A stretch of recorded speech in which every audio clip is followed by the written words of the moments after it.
So now that you've opened your eyes, you're ready to define. So you'll want to have the chart in front of you, whatever copy that you make, so that you can write it down or move cards around. Because we've done the meditation, we've done some of the steps already. We actually have paused, we've acknowledged, we've sensed, we've leaned into the energy, we breathe.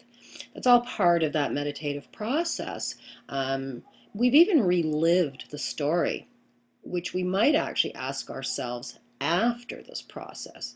Whereas now we just have to recollect something because it's very fresh within us. And the feelings and sensations and the visualizations we've just done gives us a bit of a different point of view into it. But we are still feeling what we're feeling.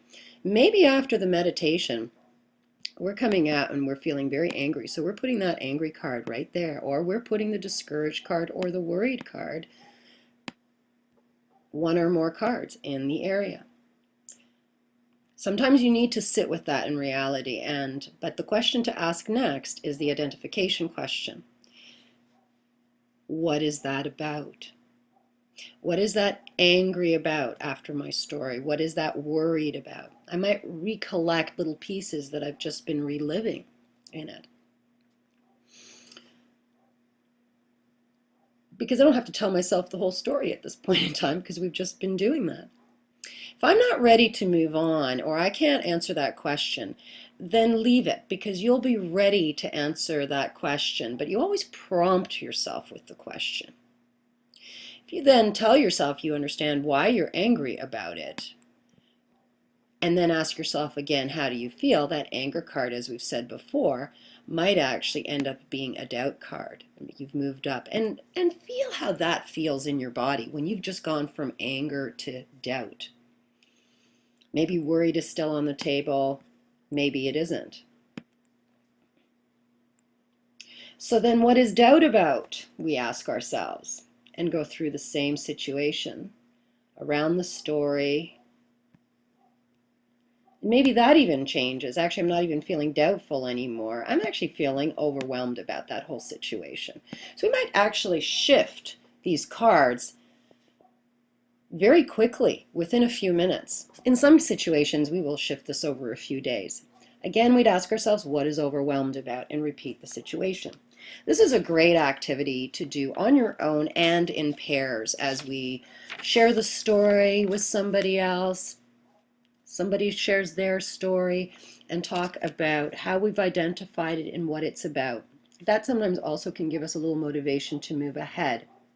Something you can also do at home. Great in the classroom, but obviously great to do at home. You always need your own time to think about it before you share. Now, let's not forget one other thing. We haven't put the wouldn't it be nice if, and it's not such a bad idea to do it at this point. There's no order. You can do it after the next step or at this point, but oh, wouldn't it be nice if I felt more hopeful about it? That just puts a tension resolution in there where, I'm overwhelmed, but I'd like to feel a little bit more hopeful. And it really might aid you, like, for example, with the next step. But we can do this on our own. So how do I feel now that I've put hopeful as something I would like to feel? You might change that card at the bottom. Simultaneously, we can go into that final step about bringing out our natural warmth and goodness. And because it was a situation with somebody else, you ask yourself, is there something to say or do with that person, to that person, or to myself? Am I feeling overwhelmed because I'm not saying something I need to say that this person needs to hear? I actually want to feel more hopeful. So what is there to say or do from this overwhelmed feeling to being more hopeful? You can make yourself a couple of notes. Again, you can repeat the whole process of what is that about, even what is hopeful about for you. So this is a great activity to do if you're very upset after a difficult day at work and going right through to the meditation and working with the chart rather than the steps I've described. But let me know how this works for you. Go on to meditation 2 now.